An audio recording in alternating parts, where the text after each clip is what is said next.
할렐루야. 오늘도 하나님 앞에 나와 예배를 드리는 우리 모든 성도님들 심령과 가정들마다 우리 주님이 주시는 풍성한 은혜가 함께 하시기를 주님의 이름으로 축원합니다. 옆에 계신 분들과 함께 인사하시겠습니다. 잘 오셨습니다. 축복합니다. 사랑합니다.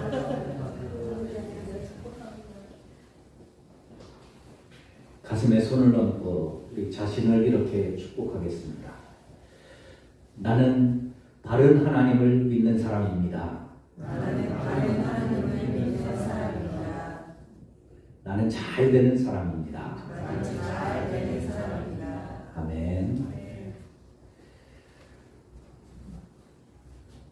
출애굽 말만 들어도 가슴 뛰는 단어입니다.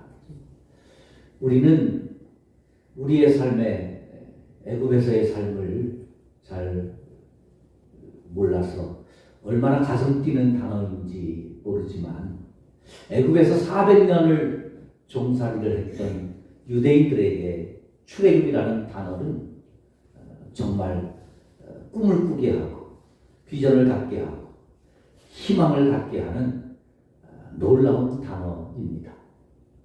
혹 우리의 삶에 힘들고 어렵고 고난을 당하는 분이 있다면 그곳에서 새로운 축복의 세계로 옮겨진다는 그 단어로 인식하시면, 듣게 되면 출애굽이 얼마나 우리를 꿈꾸게 하는, 희망을 갖게 하는 단어인지 아마 가슴속에 깊이 와 닿게 될 겁니다. 이 출애굽을 통해서 이스라엘 사람들은 그동안 듣지도 못했던, 보지도 못했던, 꿈도 꾸지 못했던 놀라운 일들을 경험하게 됩니다. 400년 동안 그렇게 부르짖고 그렇게 기도하고 그렇게 찾아도 응답도 없던 하나님, 나타나지도 않던 하나님, 전혀 힘없던 하나님이, 그 하나님이 힘이 없던 하나님이 아니라 전능하신 하나님으로, 응답이 없는 하나님이 아니라 응답을 하시기 위하여 기다리고 계셨던 하나님으로 그들에게 다가왔습니다. 애굽에게 내리는 10가지 재앙들을 보면서 하나님의 살아계심 가슴속 깊이 보게 되고 놀랍게 되었지요. 홍해를 건너는 기적을 경험하면서 하나님은 역시 살아계신 하나님이었다고 하나님을 인정하지 않을 수 없었습니다. 구름기둥과 불기둥으로 광야의 길을 지켜주시면서 나와 함께 하시는 하나님, 만나와 메추라기를 먹이면서 우리의 삶을 보장해 주시는 하나님, 반석에서 물이 나는 사건을 통해서 결코 하나님은 우리를 버리지 않는다는 하나님을 만나고 경험하게 됩니다.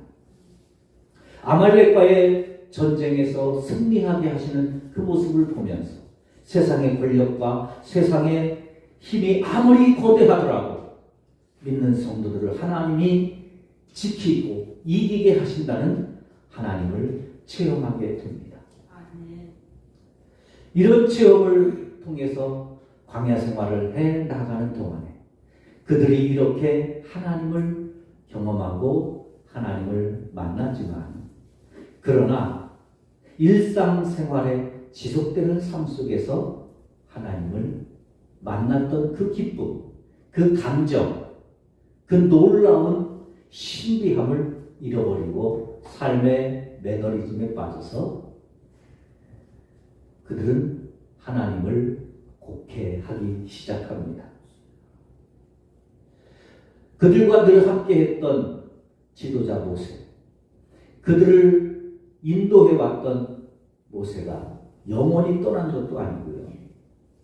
40일 동안 시내산에 올라가 기도하는 그 순간에 40일 동안 모세가 보이지 않는다고 그들이 지금까지 만났던 하나님, 그들이 지금까지 경험했던 하나님, 그들이 지금까지 체험했던 하나님, 지금까지 하나님은 눈에 보인 적도 없었고 그들이 하나님의 말씀을 직접 들은 적도 없었고 하나님의 손이 나타나는 것을 본 적도 없었지만 그 하나님이 눈에 보이지 않는다고 그들은 하나님을 스스로 만들기 시작했습니다.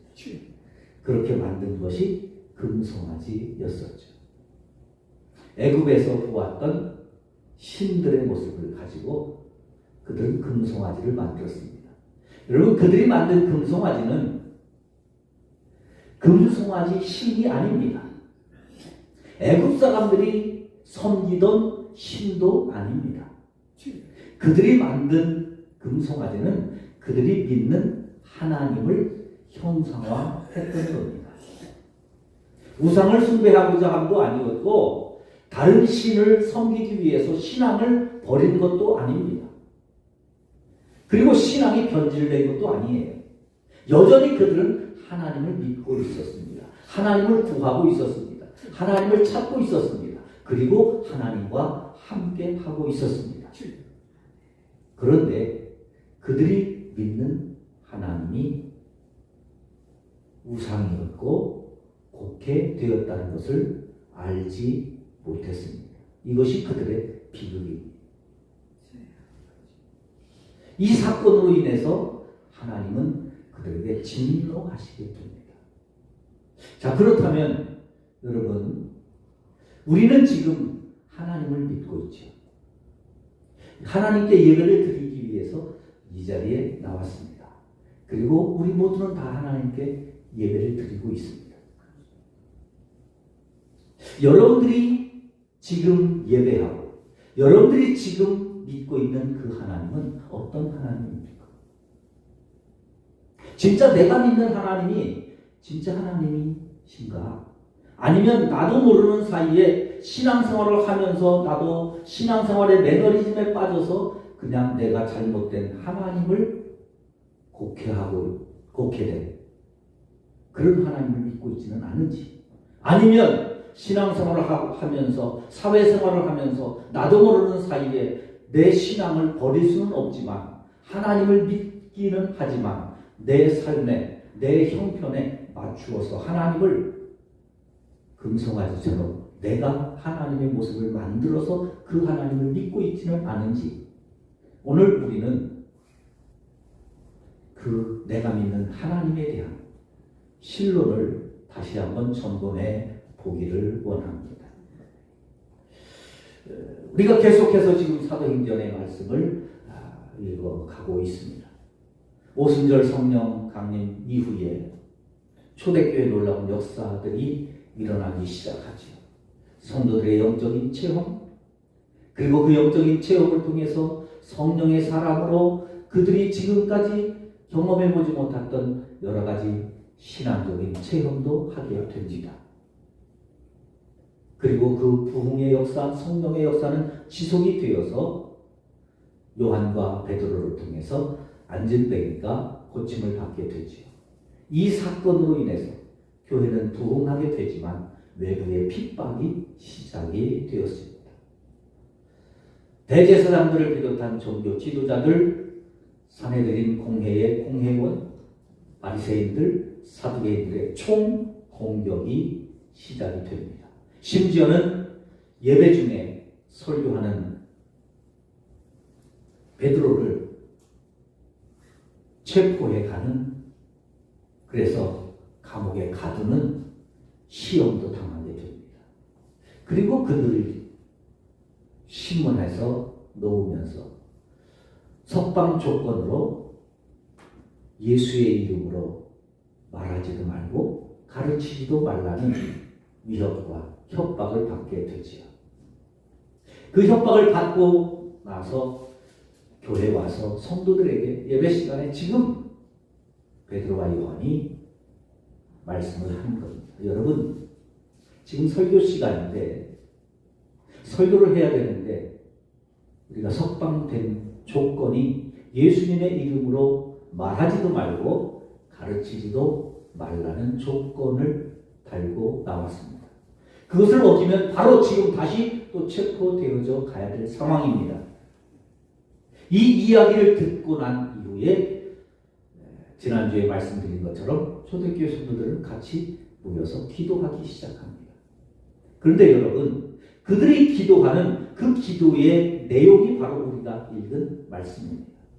그들이 기도하는데, 자, 누구에게 기도하겠어요? 당연히 하나님께 기도하죠. 그런데 그들이 기도하는 하나님에 대해서 성경은 이렇게 기록하고 있습니다. 그들이 24절에 그들이 듣고 한 마음으로 하나님께 소리 높여 이르되 하나님께 기도합니다. 그런데 그 하나님이 어떤 하나님이냐는 거죠. 그들이 그 위기 속에서, 그 어려움 속에서, 그 환난 속에서, 그 역경 속에서 믿는 하나님이 어떤 하나님이냐 하는 것이에요. 그들은 이렇게 고백합니다. 대주제요. 대주제. 무슨 말씀이에요? 온 세상을 다스리시는 하나님. 그리고 그 하나님이 천지와 바다와 그 가운데 만물을 지으신 창조주 하나님. 그리고 그 창조로서 지금 이 세상을 다스리시는 하나님, 그 하나님께 기도하는 거예요. 지금 이들은 하나님께 영광을 돌리는 상황이 아니잖아요. 너무너무 어려운 신앙의 위기입니다. 생명의 위협을 받고 있는 거예요. 그들이 잘못해서가 아닙니다. 죄의 대가로 오는 것도 아닙니다. 그들이 처신을 잘못해서도 아니고 길을 잘못 선택해서도 아닙니다. 그들은 지금 그들의 온 힘을 다해서 정말 하나님이 기뻐하시는, 그리고 하나님의 뜻에 따라, 그리고 주님의 말씀을 따라 예루살렘을 떠나지 않았고 그곳에서 아버지의 약속한 것을 기다리며 기도했고, 그 기도를 통해서 성령 충만함을 받았고, 성령을 충만함을 받으면 너희가 예루살렘과 온 유대와 사마리아와 땅끝까지 이르러 내 증인이 되리라는 그 주님의 말씀 따라 지금 그들은 정확하게 그 말씀에 순종하며 나아가고 있는데, 지금 그들에게 닥친 상황은 하나님이 함께 하시고 하나님이 도와주시고 하나님이 힘을 더하시는 게 아니라 힘 빠지게 하는, 낙심하게 하는, 절망하게 하는 그런 위협과 그런 핍박과 그런 고난과 그런 역경 속에 있습니다. 여러분, 그 속에서 그들이 만난 하나님은 어떤 하나님입니까? 여러분들이 신앙생활하면서 간절히 기도하는데 내 기도에 응답하지 않는 하나님, 나는 너무너무 아프고 너무너무 힘들어서 하나님 앞에 치유받기 위해서, 고침받기 위해서 기도하고 작정 기도하고 또 하나님 앞에 시간을 정해서 기도하고 하나님의 말씀에 순종해 보려고 몸부림치는데 여전히 우리의 상황이 나아지지 않고 오히려 점점 더 어려워질 때 여러분들은 그 어떤 하나님을 만나게 되느냐 그거예요.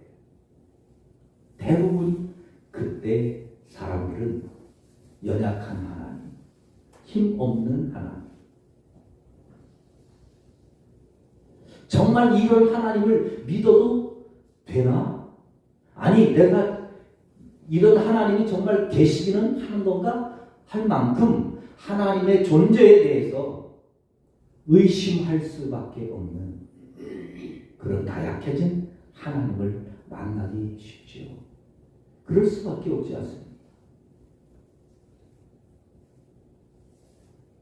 그래서 우리는 하나님을 만들기도 하고 곡해하기도 하는 거예요. 제가 늘 말씀드리지만 성도들 같이 이야기를 하고 상담을 하고 하다 보면 정말 너무 힘들고 너무 어려워서 발버둥치는, 몸부림치는, 좀 벗어나버렸고 아주 그 발버둥치는 그런 모습을 보면 정말 가슴이 아프고 힘들 때가 있거든요. 그럴 때 제가 뭐 돈이 있어서 돈으로 도와줄 수 있고 아니면 무슨 높은 자리에 있어서 취직업의 문을 열어주거나 아니면 좋은 의술이 있어서 좋은 거 치료해주고 그러면 얼마나 좋겠어. 그러지 못할 거 그냥 그 손을 잡고 같이 눈물 흘리면서 해줄 수 있는 말이, 목사가 할 수 있는 말이 뭐 있어요? 기도하시지. 그러면 성도들이 그래요. 조금 가까이 가고 좀 친근한 목사님, 저도 기도하고 싶어요. 기도해야 되는 거 알죠? 기도가 안 돼요. 기도가 안 돼요. 여러분, 왜 기도가 안 됩니까? 하나님이 전능하신 하나님, 대주제 하나님, 천지와 바다와 그 가운데 만물을 지으시고 지금 다스리시는 하나님이 확실하다면, 그 하나님이 지금 살아계신 하나님은 내 가슴 속에 믿어진다면 왜 기도가 안 되겠어요?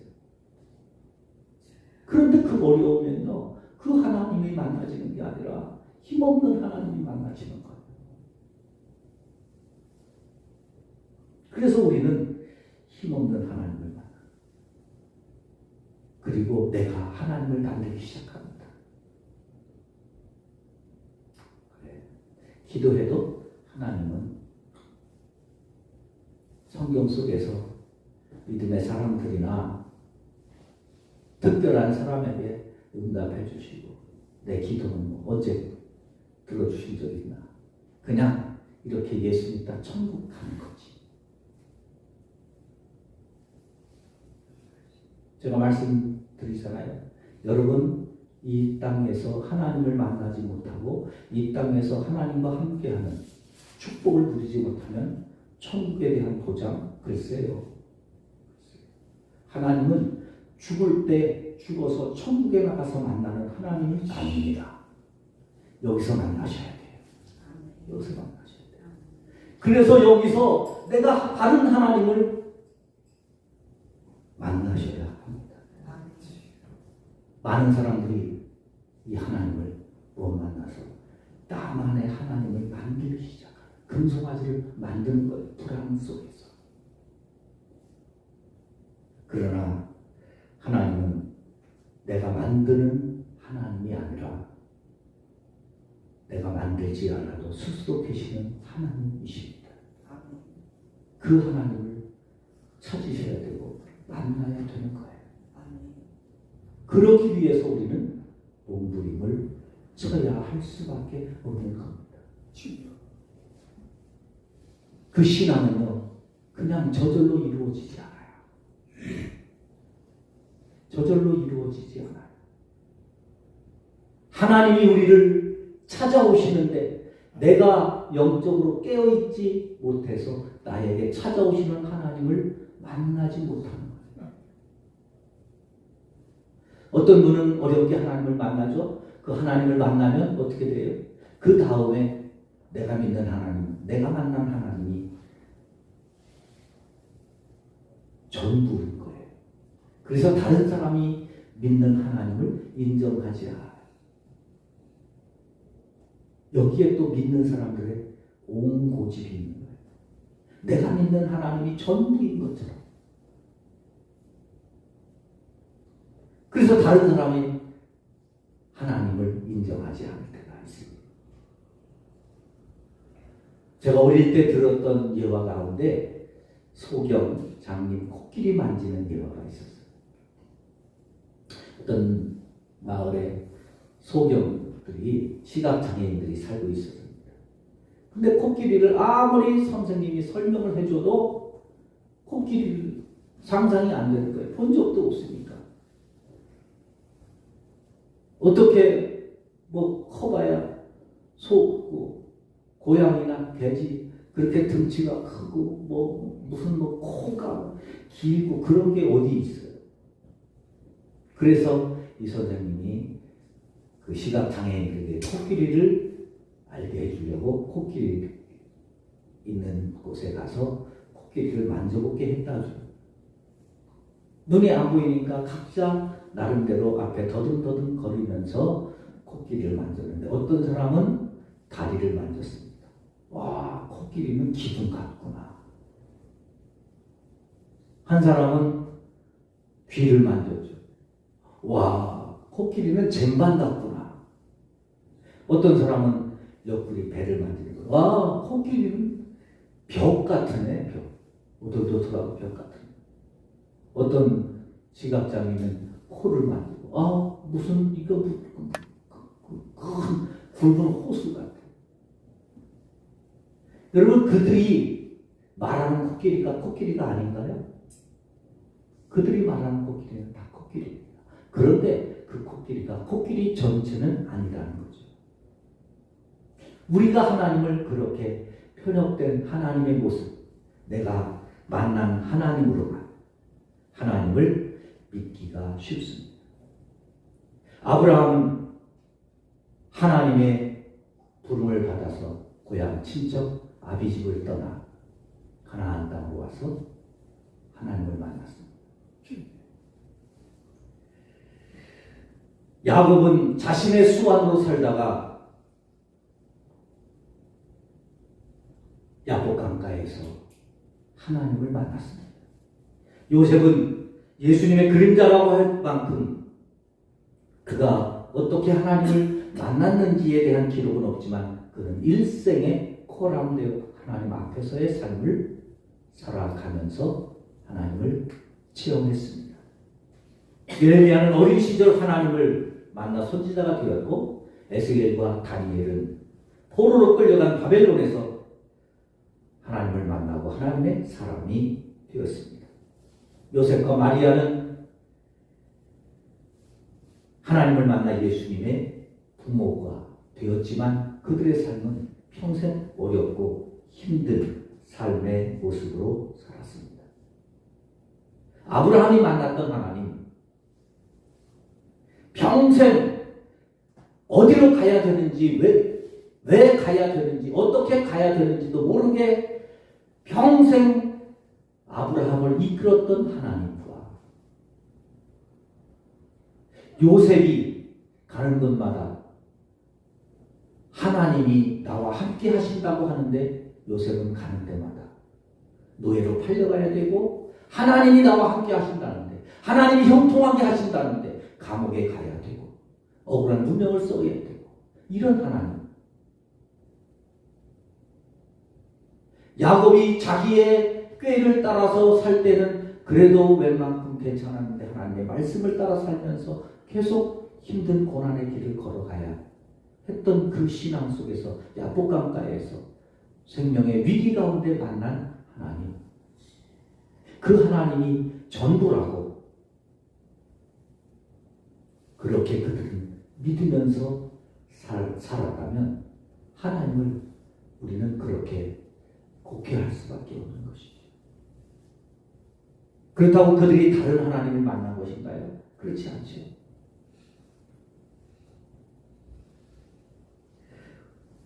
오늘 본문에서 베드로와 요한 그리고 초대교회 성도들은 하나님에 대해서 배우지 못했지만 그들은 가장 연약할 때, 가장 힘들 때에 그들이 지금 하나님 앞에 서면서 이렇게 부르고 있습니다. 대주제여, 천지를 만드신 그리고 만물을 지으신 하나님. 지금 그들은 연약한 하나님을 만날 수밖에 없는 상황 속에서도 그들은 바른 하나님, 말씀 속에 자기를 보여주시는 하나님을 만나고 있습니다. 오늘 우리가 만나야 될 하나님, 오늘 우리가 믿는 하나님도 바로 그와 같은 하나님을 바라보고 그런 하나님을 찾고 그런 하나님과 동행할 수 있는 믿음이 되실 수 있기를 주님의 이름으로 축원합니다. 내 삶 속에 하나님을 국한시켜서 자꾸 하나님에 대한 오해가 되지 않도록 하나님, 힘없는 하나님, 능력도 없는 하나님, 기도에 응답해 주시지 않는 그 하나님 때문에 우리의 믿음이 약해지지 않도록 로마서 4장에서 사도 바울이 아브라함에 대해서 말씀하면서 그렇게 말합니다. 아브라함 하나님의 말씀을 들었지만 예언을 들었잖아요. 아들을 주겠다. 25년 동안 그 예언이 이루어지지 않아요. 이루어질 상황이 이제는 다 무산됐어요. 자기도 99세, 부인도 89세. 이제 그 할아버지 할머니가 무슨 애를 낳아요. 그런데 사도 바울은 그렇게 그들의 믿음을 평가합니다. 그런 상황 속에서 그들은 믿음이 약해지지 아니했다. 믿음이 약해지지 않아. 무슨 말이에요? 하나님을 곡해하지 않았다는 거예요. 하나님을 내 생각, 내 형편에 따라 규정하지 않았다는 거예요. 그들은 온전한 하나님을 신뢰하고 하나님은 여전히 지금도 전능하신 분이시다. 하나님은 지금도 여전히 천지의 창조주이시다. 하나님은 지금도 여전히 나를 사랑하고 계신다. 하나님은 지금도 여전히 나의 손을 붙들고 계신다. 하나님은 여전히 지금도 나의 아버지이시다. 그 믿음으로 연약해지지 않았습니다. 사랑하는 성도 여러분, 힘든 시대를 살고 있습니다. 정치적으로도, 경제적으로도, 우리의 상황적으로도, 시대적으로도, 우리 개인의 형편적으로도 많이 힘들고 많이 어렵지만 그러나 기억하십시오. 하나님은 내 생각 속에, 나의 협력함 속에 갇혀 있는 하나님이 아니라 하나님은 여전히 지금도 전능하십니다. 하나님은 지금도 창조주이십니다. 하나님은 지금도 우리를 사랑하고 계십니다. 그래서 우리를 위하여 독생자를 내어주시는 하나님이십니다. 그 하나님을 붙들고 그 하나님을 신뢰하고 그 하나님을 의지하고 이번 한 주간 동안 그 하나님과 더불어 다시 믿음으로 살아가는 우리 모두가 되실 수 있기를 주님의 이름으로 축원합니다.